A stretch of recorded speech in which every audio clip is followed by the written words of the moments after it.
So My Hero Academia Chapter 410 is finally out, and with it comes a moment My Hero fans have been waiting for a long time now, as well as some major unexpected twists I'm so annoyed I didn't see coming. Like, it's so obvious, why didn't I think of that? But before we begin, don't forget to Detroit smash the subscribe button to keep up to date with all the LunchTime crew / My Hero content. And so, without further ado, let's jump right into My Hero Academia Chapter 410, titled Farewell All for One. This chapter opens up amidst the smoke and destruction created by Bakugo's final massive explosive attack on All for One at the end of the last chapter. As the smoke begins to fade and our vision becomes clearer, All for One's internal monologue starts up, with him stating that he needs to get to Shigaraki immediately, as judging by Shigaraki's current appearance, he can tell that his own All for One vestige inside Shigaraki has died. All for One then reminisces about how there is not a single memory from his life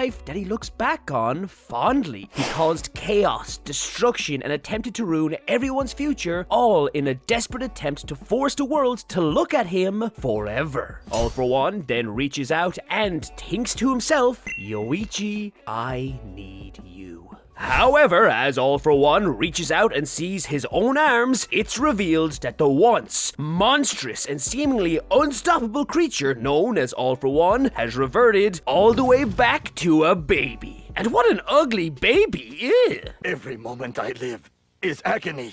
We also see, standing in front of the crawling All for One, is a broken, battered, and bloodied Bakugo coughing up mountains of blood on the verge of passing out. But just as Bakugo begins to fall over and into unconsciousness, he remembers the very words he told Kirishima when he was questioning the strength of his quirk. Just standing up means you are strong. And so he plants his foot onto the ground, holds himself up and ready, and with a typical Bakugo smile on his face, looks at the terrified and miniature All for One before saying, "It's nap time, All for One." I mean, just look at that baby's fear! And yes, Bakugo did remain conscious by thinking about Kirishima. Oh, the Kiribaku fans are going to love this. All for One, in seeing this trek before him, even in his baby form, instinctively shoots out the spike quirk he stole from his mother. And as we see the spike supposedly pierce Bakugo's face, it's quickly revealed that right before it could hit the hero, he caught it with his teeth and used his explosion to blow it away. Having his very last ditch effort of an attack destroyed, and finally coming to the realization of the truth behind the situation he is in, that he is going to die, the baby All for One starts to cry.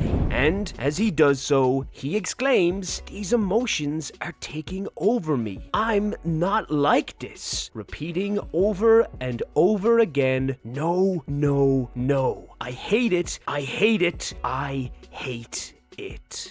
Yet, despite his furious rage and his protests, in a matter of moments, the screams of the crying baby are hushed to a silence, as All for One reverts back and back and back, until eventually he reverts all the way back out of existence. It's officially the end of All for One.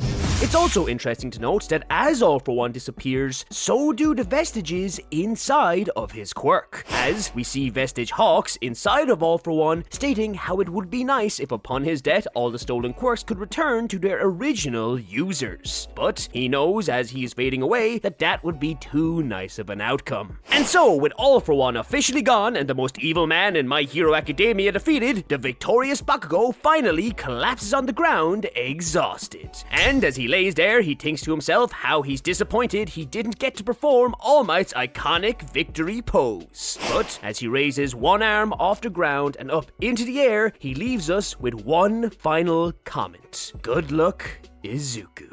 And following this, the story actually cuts to a flashback to the heroes' planning before the Second War began. Here, Best Genius and Edgeshot explain that for them to win, they have to beat Shigaraki inside of the floating UA. And this is not only because of the destructive power of Shigaraki's quirk and their desire to save as many lives as possible, but it's also because of Shigaraki's mentality. Unlike All for One, who wants to rule the world and have the entire world watch him, Shigaraki Shigaraki's sole goal is to destroy. He doesn't care about image, notoriety, or anything else. He just wants to destroy anything and everything the heroes in their society holds dear, which makes him far wilder and more dangerous than All for One, and is also the reason why both Best Jeanist and Edgeshot admit they would both rather fight All for One than Shiggy. That's a bold statement. And with this statement, the story cuts right back to the present, where we see Inko Midoriya amongst a crowd of civilians in UA watching, you guessed it, Midoriya versus Shigaraki. We're finally here, folks, the final fight of My Hero Academia. Shigaraki, still in midair, tells Midoriya that he's gotten so powerful, if he touches the ground again, he will permanently destroy an entire section of the Shizuoka Prefecture, including everyone both in and around it in an